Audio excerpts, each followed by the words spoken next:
finishing first is definitely what we want to do. We want to play champions to champions, because from what I've seen, the clubs that have participated in it in the past couple of years, I don't think have really given Blacktown a proper showing in it. Welcome back to the Blacktown Premier League podcast. My name is 𝗛𝗡𝗡𝗢𝗡𝗚, and of course, thank you to our major men's Premier League sponsor, Lang & Simmons Blacktown. Now, before I cue the intro music, this is finally the week that football returns. Some 170 odd days, and we're finally on the cusp of round one. I cannot explain to you how excited I am, and it's so good to be back in front of the camera, even though I was only here just a couple of days ago. It is great to be able to bring you guys content, so cue that intro music so we can get into it. Here come Workers on! But it's falling here towards Icon! Oh my word. To find her teammate in Izzy Grant! And now played and struck and in! People, Ryan Dominisi! Further forward now, Tagira! We're all ready to play, and yeah, we'll go out and smoke it this time. Funky intro music, I know. I did it myself. Now, of course, both the Lang & Simmons Blacktown Men's Premier League 1 competition and the Women's Premier League competition kick off this weekend on Saturday and Sunday, respectively. We have Blacktown teams featuring, of course, in both on Saturday, and Quakers Tigers featuring on Sunday. So we're going to talk to those teams today. But firstly, I just want to state a couple of things. Thank you so much for the incredible views, retention time, watch hours, and shares and likes that we're getting on our two first podcasts of the year. Right, enough of the theatrics. Let's talk about Premier League football coming up now. Let's go through some fixtures. We have a grand final rematch of 2023 between Mariong and Ponds, straight up. Polonia will have their first game back in the PL1 up against Eastern Creek. Riverstone Schofields, who also today, by the way, just announced that pre-season Ponds trainer Chris Janic, the goalkeeper, will be playing for Riverstone up against Quakers Tigers. And of course, the match of the round, Dunside Hawks, Quakers Juniors in the annual and 6th edition of the Ryan Dimmick Memorial Cup. Blacktown Workers have the bye in round one of the Lang & Simmons Blacktown Men's Premier League. So while we're on the topic of men's Premier League football, let's go and chat to some men's Premier League teams. I was at Glendinning Reserve just an hour and a half ago chatting to the Dunside boys, and I asked them all things in reaction to me not giving them top spot in the Predictions podcast. I asked about Byron as well. Are you excited? Well, stick around because it's coming up right now. How am I going to start this, boys? Welcome to the podcast. We're here, yeah, that's right. Welcome to the podcast. We're here on a very special night at Glendinning Reserve ahead of a blockbuster Australia Cup game. A couple of boys to my left are here to grace, of course, the microphones. We've got Tony Galliini, Jaden Zwerb and Jordan Hannon here to chat about all things previous podcasts, forthcoming games, and everything in between.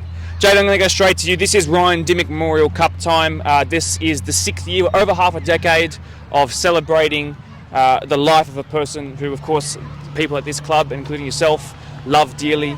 As a reminder to new fans, or as a marker to new fans, a reminder to old ones, what does this mean for you and the club and the boys that have been here for a while and knew him? Personally, for me, this is one of the most important games of the year for the meaning behind it. The club and Quakers Hill as well, obviously it's a big celebration of Ryan's life. They were a big part of his life as well, playing against a lot of the boys that maybe not now there, but in the past were there.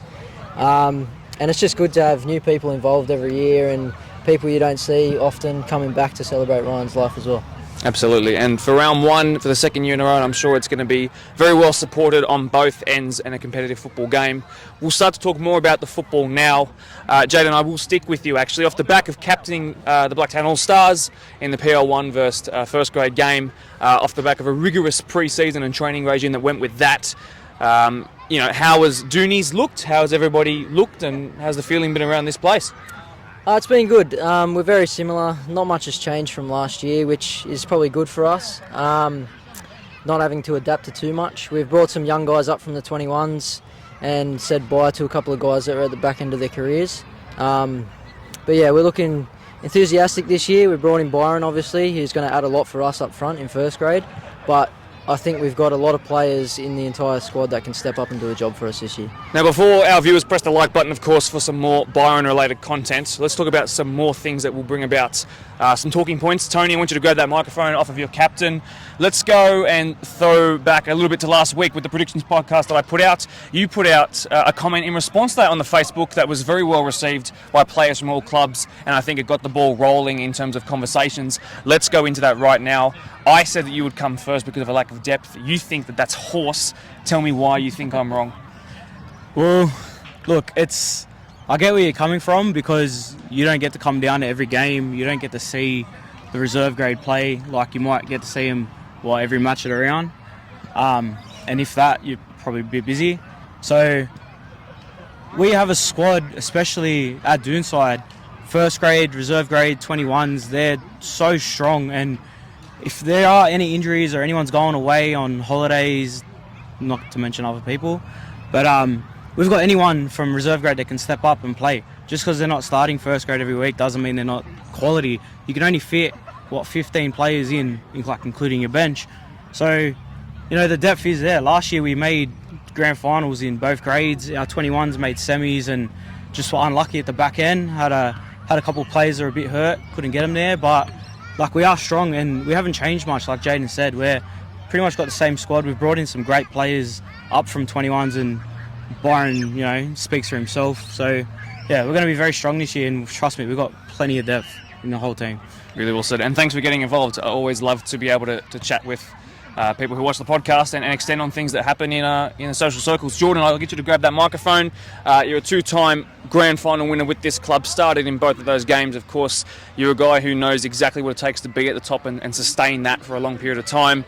Talk to me about what the expectations are on this squad. Of course, there have been those players that we've discovered that have been shifted on. There have been those players that are stepping up and going to be depended upon in certain times this year. But what is the bare minimum for this Dunside squad? What's been mapped out on a vision board, if you like, for this year? Well, I think since I've been here, started 3 years ago, I think my fourth season, we've improved every year, sort of, maybe bar the middle season, 2 seasons ago when we got knocked out in the semi-finals. But I'd say we improved the playing style and the quality of depth in the squad that year. So it was a bit more of a transition year. But year on year, we're making improvements of, our goals, especially, like tonight in the Australia Cup. Every year we get further and further in. Every year we've been knocked out by NPL or NPL quality team. So going forward, it's definitely, the finish first. I'm sick of finishing second.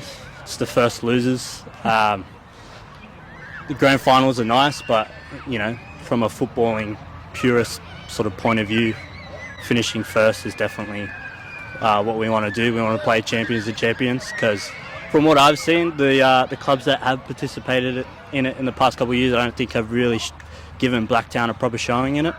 So at the end of the season, after the grand final, they definitely drop off and don't care. But we have a squad of boys who seem like they want to play year round. So that will certainly be clipped up in future use, I'm sure, for good or for bad, depending on who you support.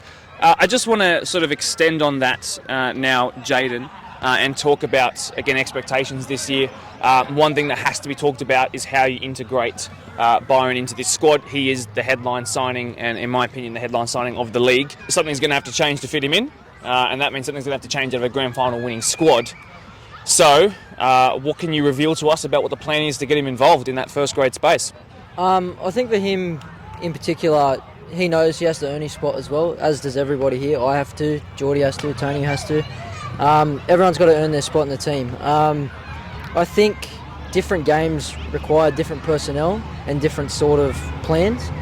So there'll be games where, he might come off the bench, or Ethan might come off the bench, for example, but like I said, different games require different things. But yeah, you could probably say our starting 11 personnel-wise is probably predictable. I don't think that's a bad thing, but I would challenge anyone that said that to try and pick where these guys are going to play, because they could play anywhere, a lot of them. So that's the trick for everybody else. So we can expect Marcus at centre-back potentially? Possibly. Maybe in midfield with all of his hard running? I want to ask a sort of open-ended question before I let you guys go and, of course, warm up for your Australia Cup game. And anyone can feel free to grab the mic. And that is just in regards to the actual game that you have coming up in the match of the round, which is Quakers Juniors. Quakers Juniors revitalised by a couple of players returning who we know are of high quality. And, of course, we can throw back to the sort of my first full year here when you guys played them in a knockout when your old mate, whose name escapes me, 𝗁𝗟𝓘𝓞𝓝🝢 got on the end of a loose ball. Of course, a lot of those players returning. So let's talk about that. And then whoever wants to grab the mic, they've got a great squad of young players now mixed in with some older boys. What's the key to nullifying that good attack and getting past their good defence? Well, playing Jules' teams are quite interesting. I'd like to think back to that second game we had against them at their place at the end of last year. He's not scared to try new things. I feel like a lot of the teams in the comp, how they're going to play. It's a 4-3-3. You know roughly what they're going to do. But with Jules, we really got to, be on our toes in the first 15 minutes and figure out what their plan of attack is. Thinking back to last year, he was really, I don't know what their front three were doing. They were sort of trying to drag us to one side of the field and create space for the wing back to really bomb on. But we figured that out in the first half quite easily, and the only reason the game ended sort of as close as it did is because we just sort of got a bit too comfortable towards the end and let them back into the game. But look, I think man for man we're definitely a more experienced and stronger side, so just nullifying those unknown threats early on and figuring them out as a team, with the more experienced players like Ryan, Jaden, telling the boys, what's sort of happening. Dudge behind us, letting us know what's going on. As long as we do that, it should be fine. Tony, just in finishing up, a quick word. You're not scared of playing up against Quakers, are you, in the first round of the season? You're keen? Me? Nah, never. We're probably going to be injured anyway. But it'd just be good to have a good hit out against them. Hoping they come strong. At the end of the day, we won the grand final. We're the team to beat. So it's more what the other teams have to do to stop us, not what we got to worry about to stop them. They're the ones coming at us. So we do expect a good fight every week, and Quakers is going to be no different. Dunside Hawks have always bought the tough battles on the pitch, and they are starting to, as the years roll on and get more comfortable on this podcast, starting to bring the words to accommodate that kind of fight as well. Boys, thanks so much, and good luck tonight. Thank you very much. Really, really interesting chat with the Dunside boys, and I really like how they approached their goal setting, their integration of Byron into the squad, at least in theory, but also just the general analysis of how their team has changed in small ways here and there in the last off-season. Without further delay, we're here at their ground. Let's chat to Quakers Juniors. For the second year running, the 𝗒𝗡𝗡𝗡𝗡𝗏𝗏𝗡 Blacktown Men's Premier League will open with a mouth-watering fixture, but it's also one that holds a big place in the hearts of many, especially for those who wear green and maroon. Julian, thank you for hosting us once again just before a training session, but let's just start off the bat. What does the Ryan Dimmick Memorial Cup mean to you and on behalf of your squad to the rest of the boys? Yeah, look, it's been a privilege and an honour to be able to be in this fixture since its inaugural year, and it's a special bond and a special occasion that transcends football, and it's a great opportunity to recognise and celebrate the life of a young lad that was taken way too soon. That both sides, especially with the players that we had in the inaugural year, knew him very, very well. So it's a very special game for us as well. Replicating almost the words exactly that Dunside said just a couple of minutes ago before I came here. So very well said and captured. Heading into its 6th year now. You're coming off the back of a really successful All-Stars showing. It's something that's taken such leaps and bounds in the 3 years that we've been doing it, and you really you took the ship in a new direction, and you should be really proud. How are you feeling off the back of that sort of mini pre-season into a club pre-season now? Yeah, look, it was good. It kept me sharp, I suppose, from a coaching perspective, which is always a challenge when you come back in after a bit of a longer layover. And some of the coaches have other, commitments outside of the regular season football that we have, obviously with African Cup and what have you. But that was actually a blessing in disguise. And certainly a pleasure and an honour to be able to represent the district and be able to, coach some of the best players in the league. Excellently said. Captain Ryan Marchant, of course, played a big role in that All-Stars, very positive showing. You were tasked last year with leading a group of very young players who were sort of maturing into senior football. You're going to, of course, be tasked with doing the same thing, I'm sure, with the captain's armband, but you're going to be helped this time by some players, of course, some of those who are standing to your left, who have a bit more experience in their boots. So tell me about the difference in your role from last year to this year and how excited you are to take on the leadership role again. Yeah, really excited. Obviously, when I joined about 3 or 4 years ago now, these boys were sort of the old guard and they helped bring me through. And I guess it's just taken the same attitude and mentality that they have, and they've again brought over from 2 seasons ago and putting it into this team of guys that are old and guys that are new. And I think, we reflected that, especially in the second half of our season, in terms of that attitude and that mentality. So that's what we plan to do from the very start of the season. So, yeah. Excellent. Matty Pumbart, you're back, and I probably won't be the only one that says this. Didn't expect it. It's great to have you back, not just in Quakers, but in the state. So tell us about the time that you've been away and how keen you are to be back in green. Yeah, man. No, I had a great time away. Did my little gypsy thing, bro.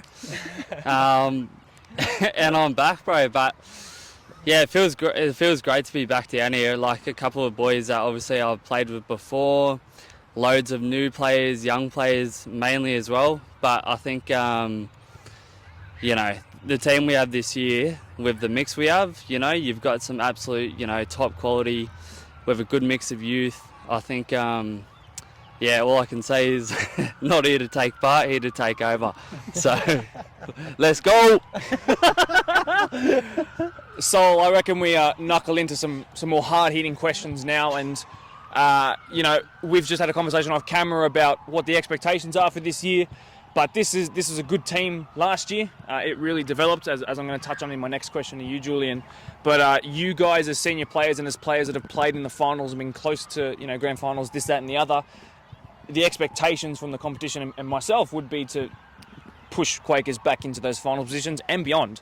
So is that something that you see as pressure, or is that an exciting opportunity? No. I think it's exciting. I think the beauty about this club is we sort of like to help each other on and off the pitch, as well as be a very competitive footy team. We also, like to help each other, which makes our culture really great. So It's great to have you back in the competition as well. I shouldn't just say it about Matt. You're a guy who scored match of the round goals on multiple occasions. I've been involved in all positions across the pitch. You're someone who's going to be of great assistance, not just in his ceiling, but also in your versatility. So can we get any insight as to where you might be deployed at some point this year? Look, put me anywhere, I'll do a job, right? But yeah, we'll see. We've got a big year ahead. I look forward to it. Julian, your team crescendoed as last year went on, and as you'll see in Dunside's snippet prior to this, they actually complimented you on how difficult it was to play you in the second half of the season. And I think that's a thing that you'll find would be quite regular across all the teams come the second half of the season. The issue for you is balancing that young squad that developed and got better probably at a quicker rate than anybody else in the comp. Is how now with these senior players that you also know quite well, how to blend that right. So what's your plan to blending that? Because it's not an easy one, because you've got to please a lot of different people. Yeah, look, obviously you're tasked with that, and that is part and parcel. There are going to be players that are disappointed, but if they're disappointed, it's because there's obviously a plethora of good quality and good young players, good old players that are coming back in. So the quality and the bottom floor, I guess, has increased, and I think even the top floor has as well. So realistically, everyone knows that from our first preseason, we sat down and we said, look, lads, this is have a look to your left, to your right. There's players in every position that can play, and quite simply, you've got to fight for your spot. And I think that's actually brought out the best of everybody. Certainly, even the young players who did have a great back end of the season, really grew into the league, got more physical, understood men's football a lot more. They've only grown further in this preseason by having this, I guess, if you want to call it the old guard, come back. It's certainly helped them for sure. I want to talk about Dunside specifically, as in the game on the weekend. And this is an open-ended question, as the last one of this segment, and anyone can grab the mic and contribute to it, so please feel free to do so. Look, you've got arguably one of the best, if not the best attack, midfield and defence. They're grand final winners for a reason. Obviously, people will have differing opinions based on who you are, but I think it's pretty objective to say that they're one of the best. So how do you nullify an attack that scored a boatload of goals and a defence that, how do you get past a defence that didn't really concede a lot last year? Has anyone got anything to chuck in about what they think of Dunside heading into the match of the round this weekend? I'll let the players go, but I've got my thoughts. So same as last year. As I said, I think you asked me the same question. It's mainly just matching them physically. One, we all know they work hard. First and foremost, before any of that tactical, skillful play comes in about. And then it's obviously dealing with that as well, because I personally been able to play with those players. I know how good they are, and how committed they are as well. So, but the first thing we have to do is always match them physically and battle hard and win the 50-50s and be in the game. And then from there, the game will change. So that's my 2 cents. But Sol and or Matt, just to add on to that while we're there, the Dunside Quakers Juniors game in years gone by has been so good, especially in the years that I've been able to witness. Obviously that knockout semi-final a couple of years ago where they went on to win their second most recent grand final. I hate to bring that up, but I feel like I should, because it's a great contest. But also in this Ryan Dinkman Memorial Cup, they're sort of, I think they're 4-1 up. So it's just a fixture that tends to suit them well at the early parts of the year. And obviously we've only had one competitive one, but I'm sure you want to get one back. So talk to me about those Dunside fixtures in years gone by. What can you sort of cast your mind back to in some of those hard physical games? Yeah, I mean, Dunside's always been one of those teams for Quakers anyway that you just want to beat, and especially in the last few years, I think we've both always been up there at the top, so it's always been one of those games that you can easily get up for. You don't need any extra motivation, and it's a challenge that you love, because it's that's why you want to play, is to verse the best players. It's what gets you out of bed, especially even, no matter what level. So, Dunside always have that, and every game's just, it's awesome to play in. So, much respect to Dunside. So, we're going to spank you. Oh, forgive me. You're right. Actual final question now goes to you, Sol, and that is, obviously I predicted you guys to finish outside of finals. That's something I'm going to stick by for the time being. I'd love to be proved wrong, because it's going to generate more views, of course. But what's your expectations for this year? What's the absolute minimum we'll see from you guys? Look, obviously expectation will be up there like we always are. We'll be as we always are, competitive, strong. We'll have a crack regardless. So I see us doing good things. It's hard to predict, but it doesn't matter. We'll show up every week and do the same thing, and play footy like we usually do. Excellent. Anything else to add? Yeah, look, I'll just say that, I've had the pleasure of obviously coaching these players, 7 or 8 of them, pretty much.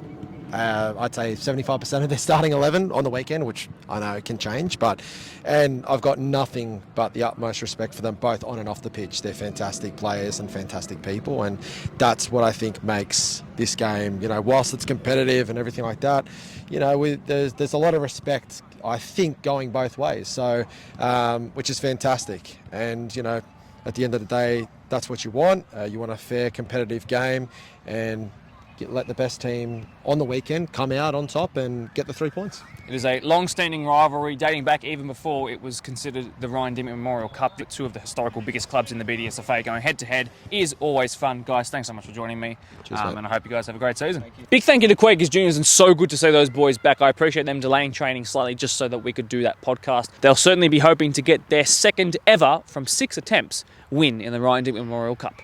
Certainly could be their weekend. Let's start with the Blacktown teams as we head into the WPL fixture look ahead. And of course, ropes crossing are one of a couple of new teams to join the comp this year, which is super exciting. And they'll only be tasked with another yellow team in Holroyd Rangers. Tough start, but take it to them. Parkley and Norwest could be a cracker in round 1. Quakers Juniors will be looking to start the campaign where they take one further step in both the minor premiership and the championship, up against Rouse Hill Rams, heading into their second season as a WPL club. It's a welcome to the competition for Ponds and Kellyville United. The newbies take each other on. A new look Mariong team will take on Castle Hill United in what could be another cracker and a really tight, low-scoring one. But of course, the early match of the round, we get to see the premiers and champions in action. But they'll be tasked with taking on Quakers Hill Tigers, who, as you're about to find out, have made some improvements in the off-season. Ahead of the Women's Premier League opening round of the season, I'm joined by two of Tigers' headline and front-running players. Captain for the second year running, 𝗛𝗡𝓂𝓚, and as well Ashley Boulter, who joined from across the Blacktown Pond of Parklee, has donned the microphone here tonight. So, girls, thanks very much for joining me. I'm going to go straight to you. Just actually announced as the captain for the second year running, so congratulations. Thank you. Tell me about what it means to lead this squad that has changed slightly from last year in the sense that you've got a couple of those 21s coming up now who are pushing into senior football, but also mixing in with the girls from last year. What's that going to be like for you, do you think? Yeah, so it's pretty exciting actually. Going into our second year of Women's Premier League, so getting some of these younger girls in, trying to sort of teach them what we have learnt in the previous year and what we can do to better those skills for this year.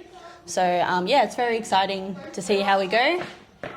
Ash, welcome to the podcast, but in different colours this time. So just take me through a bit of an insight as to why you decided to change clubs this year and how have you found it so far?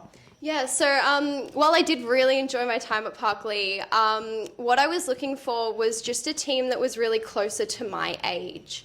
I felt that Parklee was a little bit almost above my skill level, and I was looking just for girls who have my experience, girls who I can connect with, and I found it really enjoyable connecting with the Tigers team, and I'm really looking forward to being able to build my skills. So the pre-season that you guys have had so far in these new colours, have you enjoyed that so far? Yeah, it's been really good. The girls have been lovely, really welcoming, and I've really appreciated it. Excellent. There's obviously no disrespect to the Parklee team, but if you can assimilate into a squad with the way it sounds like you have, that's a really big plus. At least I'll ask you about Taryn, obviously heading into another year under her as your coach.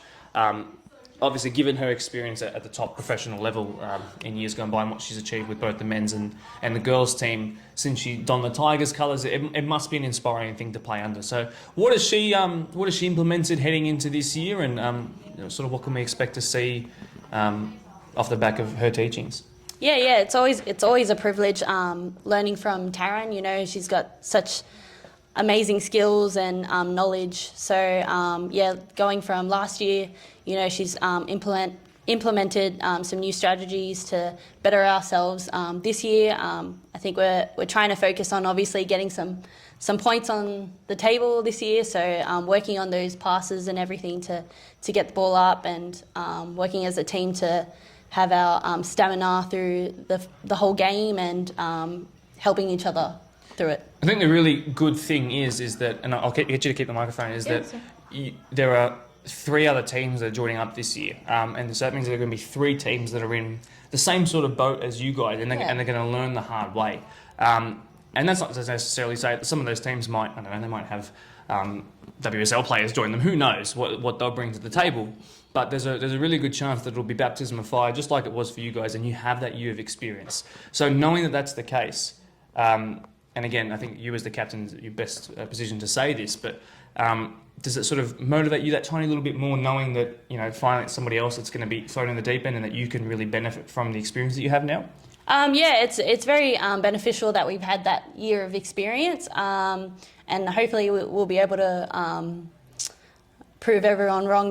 Trying to get up on this table. So it's very exciting, and I think we've got it in the bag. We give it all of what we can. Good. So yeah, we want to see our Blacktown team certainly especially do well Yes. On this podcast. Ash, just to wrap us up, what are, and we'll talk about this now, what are those expectations on this year? Has that sort of been established in and around the dressing room? What does this Tigers group want to achieve this year? We have spoken about it. I think, as Elise touched on, getting up that ladder, and I think a lot of people have expectations of us from last year, breaking those expectations and really just pushing ourselves and doing the best that we can, achieving better than last year for us personally. It's certainly a possibility.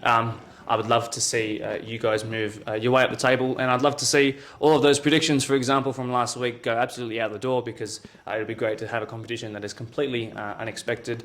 And I think that one you've experienced will certainly aid you along the way. Girls, thanks so much for sticking behind after training and being brave enough to be on the microphone. I really do appreciate it. No, thank you. Thank you. Thank you very much to Elise and to Ashley for braving the microphone in round one ahead of a tough trip away to the champs. It's going to be a tough one, but it's going to be a fun one. This has already been a very, very long Blacktown Premier League podcast, so without further ado, we are going to bring this episode to a close. Good luck to all teams this weekend. Make sure you're safe. Play hard, play fair, and play fun. Thank you so much again for tuning into this episode and the two previous to this as well. It's been great to have nearly 1,000 people on both of the videos that we've produced so far. Let's try and see if we can match that and kick up past 20 likes this time will be great. Thank you so much for being here. I'm so keen for the match of the round. I'm so keen to commentate for you guys again and be able to bring you more footballing iconic moments in the greatest corner of football in the world.